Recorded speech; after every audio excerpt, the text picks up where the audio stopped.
curious though, just on the actual. So when you had the idea and you felt almost like called to it, it's still quite a thing to sit down then and complete it. So how long did it take to write, and how many did it go through many drafts, or did you bounce ideas off anyone, or was it just all in? It took a couple of years. I think mainly because I struggled a little bit to find the right place, the right time, because I had this thing of when I start, I don't want to be interrupted. I don't want to hear any noise. I want this to be a special time when I'm doing only this. And the only way I found to make it happen was to wake up at 5 and just write in the early mornings. Every day? I'd say almost every day, yeah. Wow. And the other thing is, so English then is your third language, and Yes. you're writing in English. I know, it's very weird. Was it always going to be in English, or? I think the book was born not too far away from here. I think it was born in Anton, just over there, because this is where I had the album release concert. And so the album is about the same type of stories. And because I'm not in a Creole speaking country and I sing in Creole, I thought when I present this album, I have to write some short little things where I explain what it is about in English. And I feel like these mini stories that I kind of wrote for this might be the moment when the book started. And when I started thinking about it, and maybe the book is just, maybe it was chapter 1 and the book is starting chapter 2. All your songs, though, you don't write in English, do you? Songs, no. Does anyone have any questions at this moment?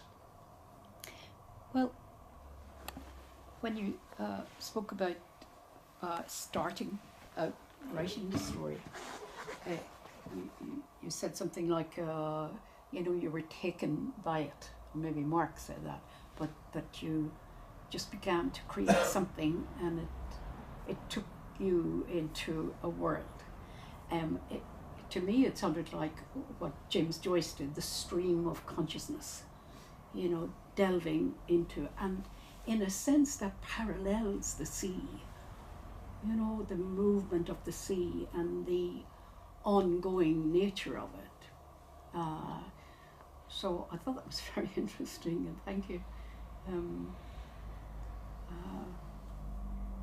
And we also talking about your the different language that you speak and that you heard and that you studied in, and the formality of using one and not the other.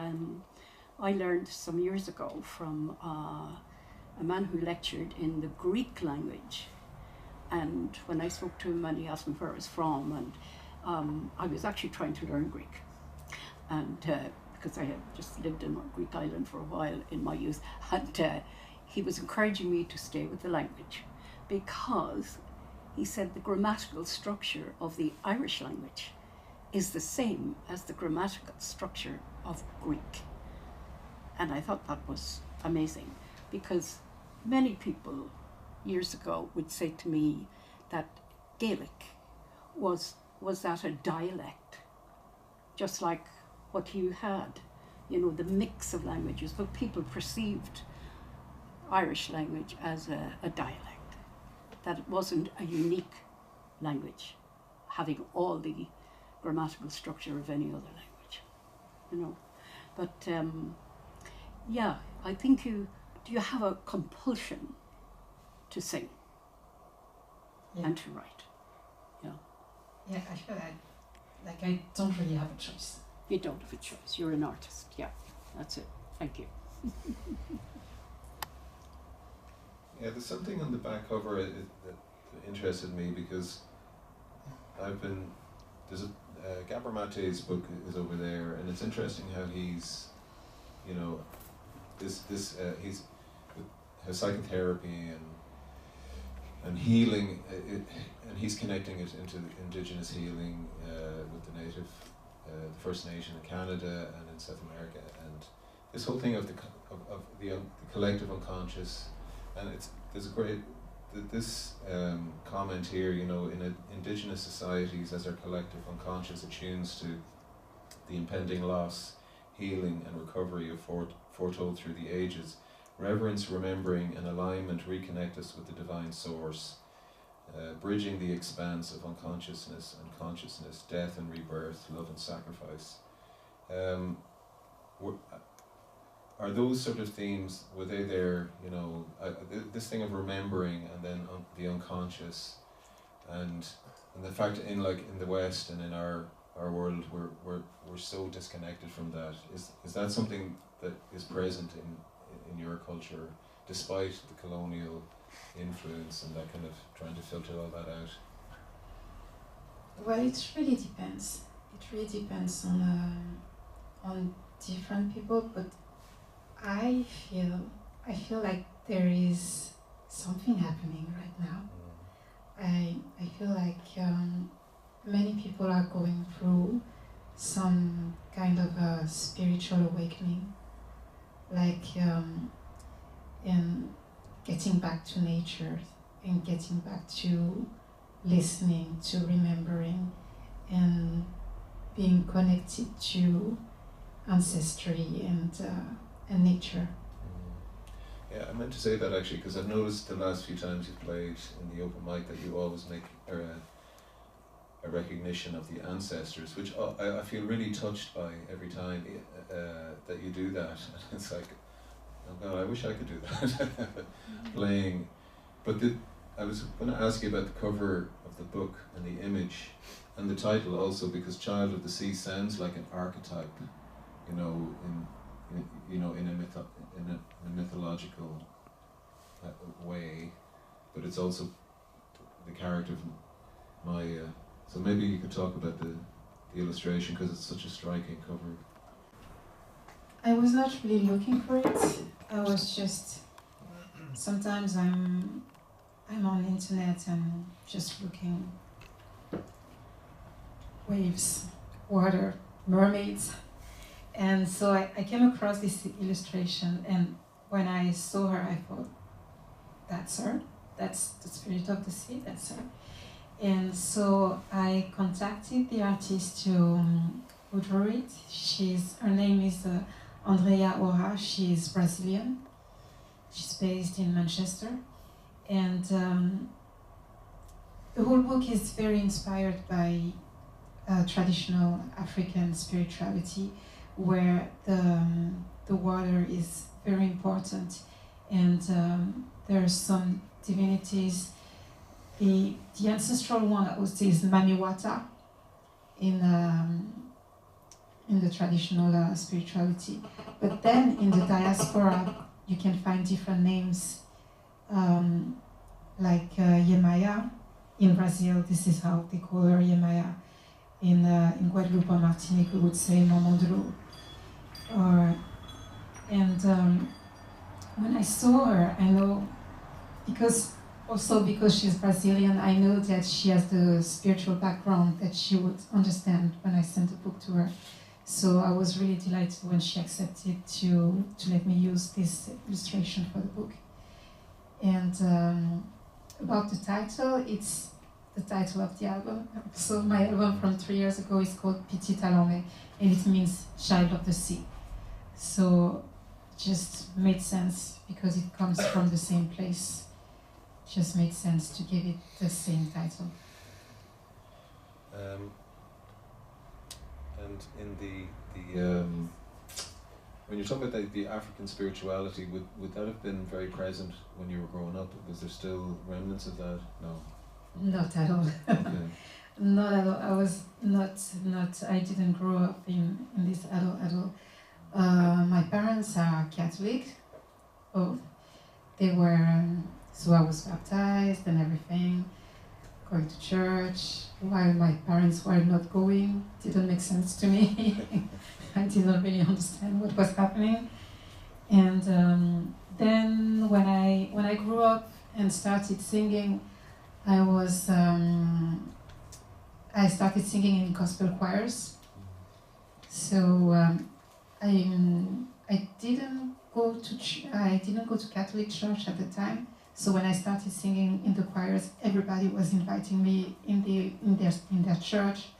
So I went to Adventist church, Evangelist, Pentecostal, everywhere. Just went everywhere. I've always been very curious about religion and spirituality. So at this time I went to Bible study with anyone who was inviting me. I was going. I've always been very interested in all of this. And but then I think I might have overdone it, because at some point I was like, oh well, that's a lot of different opinions, lots of different things. And so I took a break at some point. And I think that I took a break, but I was still searching, I was still looking. And at some point I started finding some pages, online, like ancestral voices and these kind of things. I feel like sometimes you're looking a lot and not finding, and sometimes when you stop looking, things find you. Yeah. So I started learning about African traditional spirituality, and I started remembering. I know it's maybe a bit strange what I'm saying, but things started making sense to me, and but I feel like I'm still studying. I'm still looking, studying, learning. Yeah, like stories that would have been passed down that you would have heard when you were young. Was there that folklore culture still there? Was that? Not so much. There were a couple of stories, but it feels like it was more like, stories to frighten the kids. They will tell you about this specific spirit. If you go out at night, you will see the sukunyo. You're going to be very scared. If young men walk alone at night, they will see a very beautiful woman, and it's La Diablesse, she's going to take them if they don't pay attention. These kind of stories. But it was always told a bit like something to scare you, and you don't. Sorry, you don't really know if the person telling the story is serious. Is that true, or are they just messing with me? You don't really know. Have you one more piece to read? Yes. Yeah. Maybe we can.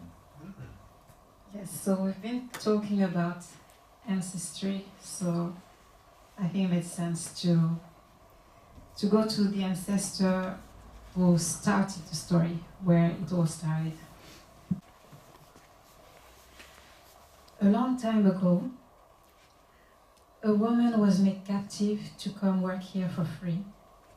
She was traveling on the ocean with fellow unlucky captives. She came from a family of griots, and she had already begun following her ancestor steps.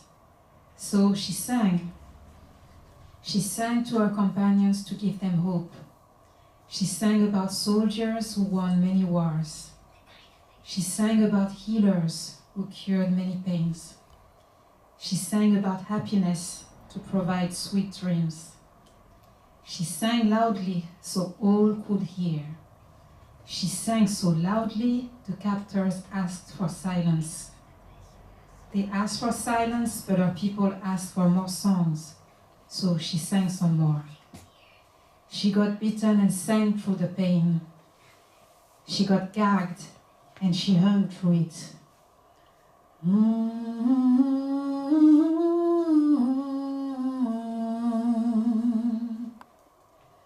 She got choked, and while she suffocated, she clapped the rhythm of the song her people liked the most. Her body was thrown into the ocean and sank down to the bottom of it. The last piece of her life still in her body pushed her to clap again this rhythm that was like the beat of her heart. She clapped and clapped. She clapped and the water danced. The spirit of the water enjoyed the rhythm so much, she decided to bring the griot back to life. She breathed life back into her body and changed her so she could be able to live in the water. It was somewhere in the middle of the ocean with no land around, nothing but the cool blue all around, blue life. When the griot realized she had not died, she rejoiced. She started singing a song of thanks. She was so grateful she sang for days, weeks, or months. She didn't know how long she sang these songs of thanks. She was so happy to have been saved. She thought she would sing these songs for all eternity. The griot had lived her life to delight people with her music. She had done it under the sun. She could do it under the water now. She decided it should be her new life. She clapped and sang for the spirit of the water and her kingdom. She clapped and sang for wedding, birth, and many happy occasions. But there was no wedding for her, no baby, no celebration. Spirit had made her able to live in the water and be like water natives, but she was still different.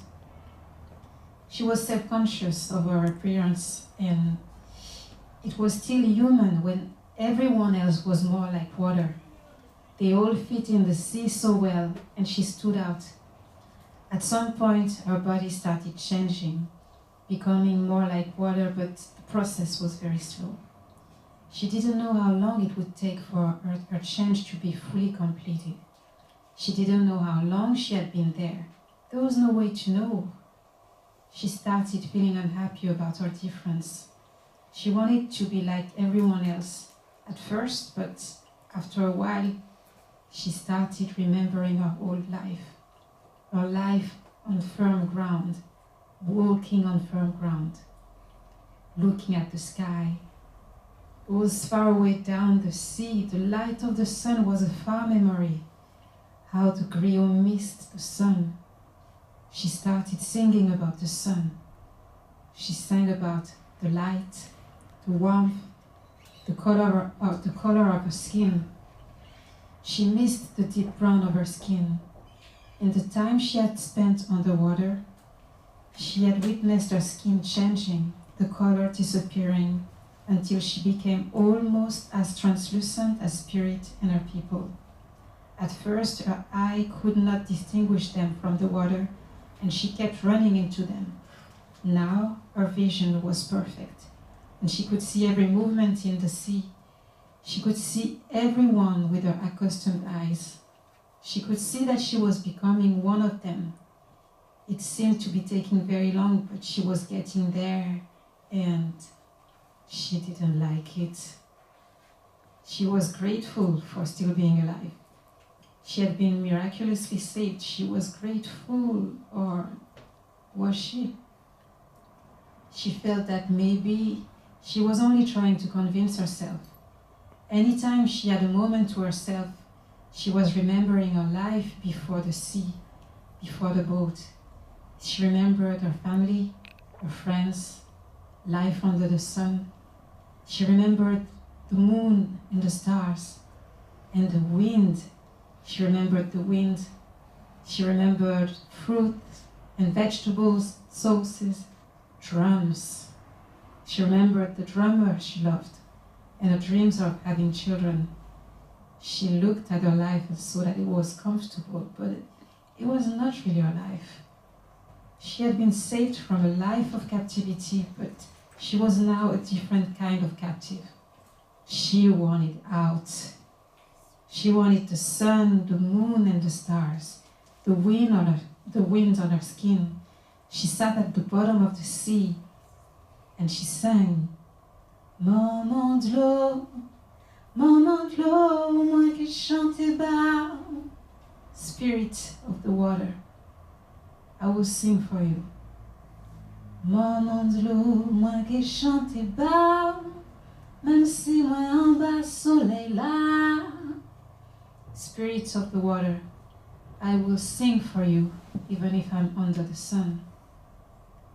The song went on for days, maybe weeks, maybe months. There was no way to be sure. She stopped to eat or sleep, but any other moment was for singing this song. She sang and sang. She sang until Maman de l'eau came to her. Oh.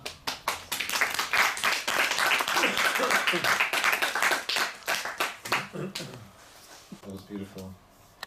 Does anyone else have any questions? Could I ask Ines, and thank you for the gorgeous reading on the music. When you were forming the book, just go back to writing the book, when you were forming the book originally with the images and the story and all that, was that happening in your mind in English or Creole, or were you translated it into English, or what was the process in your mind, if you know what I mean? I still don't understand why, but it's all happened in English. Okay. Everything was coming in English. I was just sitting, I had my headphone with the sound. I found a video on YouTube with sounds of waves. And I was just listening to waves, and all of it was coming in English. I said I don't know why, but maybe it's also, maybe because I'm here it's been 10 years. And also after maybe a couple of months when I arrived here, I thought, okay, I'm gonna start reading in English because I've always liked, I could have ordered books in French online if I wanted to, but one thing about me, I studied, the name of the diploma that I have is Métier du Livre, Métier des Livres. It's jobs of books. I don't know how to explain it. I studied to be a librarian. Never worked in a library one day in my life. Because after my diploma, I went on tour. I was working on a theater play, and then music happened. But this is what I studied because I've always loved books, and that's why when I arrived here, I never thought I'm just going to order books online in French. I was thinking, no, I have to go to a bookshop if I want a book. So I have to start reading in English. And maybe this is all the result of reading in English for 10 years. It has to be part of it. Okay. Can you explain a bit more about what a griot is? Yes, so the griot in, I think the most famous griot are from Mali, but I think that it's also very common in Senegal and in other countries. It's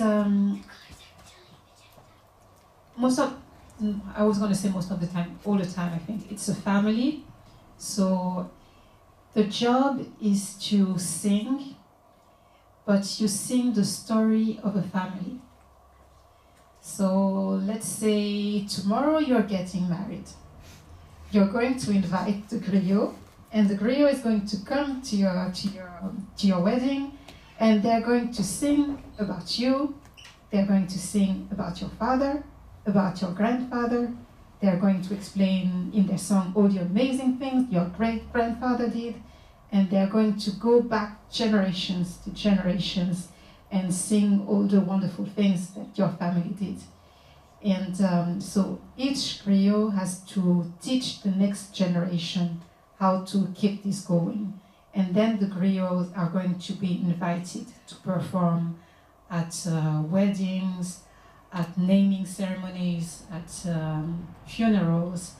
Anytime everybody is going to gather to celebrate something, the griot is going to be here to tell the story of the family. Wow, Yeah. that's great. Any other questions? I have a question. You talked about the spiritual stories in the Caribbean and that a lot has been lost, but you also talked about that part of writing this book was almost like there was memories coming back up and the spiritual studies that you have. Was there a point where you were writing and then maybe looking up some of the spirituality that was connected to it? Was there a connection, or was it basically all intuitive coming out and you maybe looked later at it?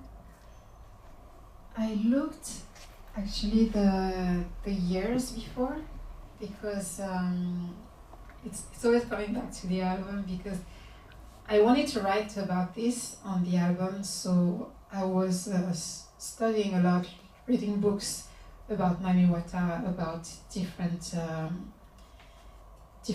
water divinities. I was also taking online classes about spirituality. So all of this helped me to write the album, and then also the book. But also before the book, I also did some more reading, I don't know, I get a little bit obsessive sometimes. If I have a subject, something I'm interested in, I would just go in and read everything, look at everything, take classes, and until I have something to give back.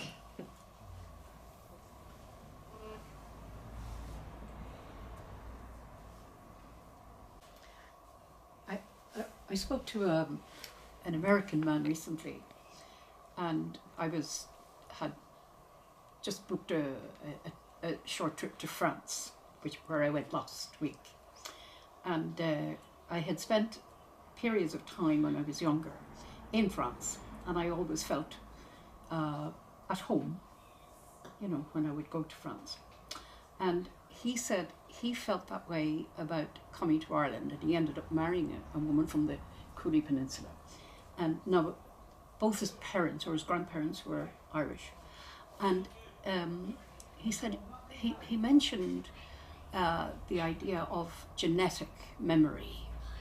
And I said, yeah, because Gascon is a name in my family, and Gascony is an area in France, and I always wondered, is there some connection, and do we carry the memories of our ancestors in some physical form, or, memory, of course, stories and feelings. And I did read some years ago about the study of genetic memory, especially for Jewish people. And they came up with, it exists, and it exists in the body and in the mind. Yeah, it's, would you agree? Yeah. Totally, I 100% agree. I remember hearing recently about epigenetics, I think it's called. Yeah. And I 100% believe that we carry many, many things inside of us from our ancestors. Yeah. I was wondering, is there any of the Irish mythology or folklore that you've come across that has any kind of echoes of something for you, or do you in fact feel being here some connection to the sea, or do you connect here in terms of the landscape or the sense of place? 100%. This is an island. Yeah. So not quite as sunny. I think I need the water more than the sun. Yeah, and there is something special about the sea. There is something mesmerizing and terrifying at the same time. But I always come back to it, and I feel like I couldn't settle down somewhere that was too far away from the sea. There is the proximity that I need, and it's here. Great. Fluid of Yeah. amniotic See, fluid, yeah. you know, so it is elemental, isn't it? Yes. Yeah, it's life, yeah. Yeah. And it's like, I think for music as well, the music of the sea and the sound of the sea and those things you've talked about, like I know in the shamanic work, the drum is very important. In a lot of in the indigenous cultures, the drum is the way into the unconscious or into that place. But the sea for me has a similar kind of, you know, the rhythm of it and the sound of it. It has that kind of power.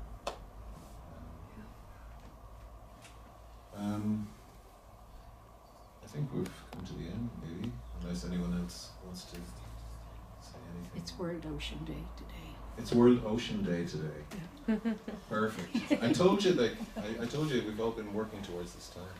Yeah. Ines is going to close with a song, so maybe I'll just say to conclude.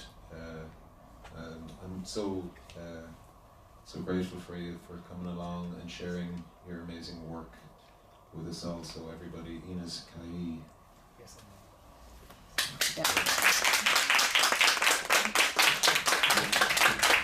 Or we'll do a kind of passive-aggressive kind of look. So, Ines, take it away. So this song is called L'eau épicelle. It means the water and the salt. And it's a song about craving the sea, just like Leona.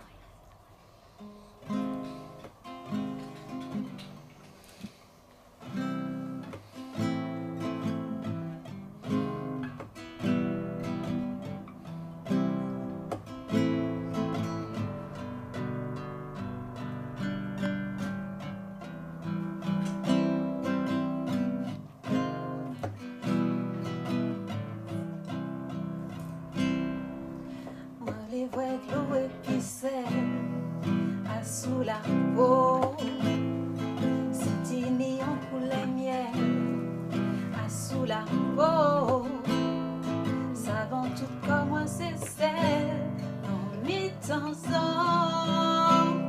tout comment c'est celle, qui sortit dans l'eau, qu'on rivière qui cache chez Lanmè.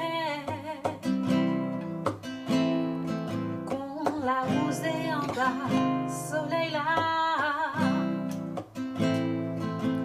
Faut moi aille joindre Lanmè. Pour moi pas coucher en bas la terre. Moi les voix de l'eau épicelle à sous la peau. Si t'y en couleur miel. Sous la peau, savant tout comme moi c'est celle, dans mes temps tout comme moi c'est celle, qui sortit dans l'eau. On la rivière, Pitit à Lanmè, qu'on la rosée, famille à de l'eau. Arrêtez là, oh, qu'on la rivière, oh, oh, avant de courir, sauter, marcher, mais c'est en ballon, mais moi, vérité. Faut moi aille joindre Lanmè.